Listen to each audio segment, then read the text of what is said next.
15 ថ្ងៃហ្នឹងកាន់បិណ្ឌមួយរហូតដល់បិណ្ឌ15កាន់ថ្ងៃទី15កាន់បិណ្ឌដែរមែនអត់កាន់បិណ្ឌទេបាទសូមជម្រាបសួរបងប្អូនទាំងអស់គ្នាបាទថ្ងៃនេះខ្ញុំមកសរសេរពីបុណ្យភ្ជុំបិណ្ឌបាទភាសាតែយើងដល់រយការបុណ្យភ្ជុំបិណ្ឌអញ្ចឹងណាបាទជាពិធីបុណ្យប្រពៃណីជាតិខ្មែរដែលត្រូវបានចាត់ទុកថាជាបុណ្យដែលមានរយៈពេលវែងជាងគេផងដែរនៅក្នុងប្រជាជាតិកម្ពុជាបាទហើយនៅក្នុងវីដេអូនេះគឺខ្ញុំលើកប្រធានបទហ្នឹងមកដោយសារតែ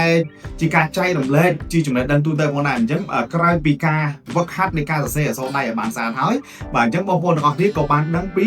បាទប្រវត្តិខ្លះតាក់ទងទៅនឹងពិធីបុណ្យភ្ជុំបិណ្ឌផងដែរបាទអញ្ចឹងចង់ដឹងកាន់តែច្បាស់តោះតាមណាបងប្អូន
តឡំមកវិញហើយបាទសង្ឃឹមថាបងប្អូនដែលបានទស្សនានៅ clip វីដេអូនេះគឺបានវឹកហាត់សរសេរអក្សរដៃទាំងអស់គ្នាណាវឹកហាត់ដល់ថ្ងៃ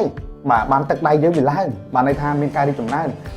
អាប់ដេតណាយើងសរសេរពីមួយថ្ងៃទៅមួយថ្ងៃមានការប្រែប្រួលបាទពីមួយថ្ងៃពីមួយថ្ងៃទីរហូតដល់យើងបានសម្រេចគោលដៅរបស់យើងនឹងអាចសរសេរអក្សរបានស្អាតទាំងអស់គ្នាបាទហើយ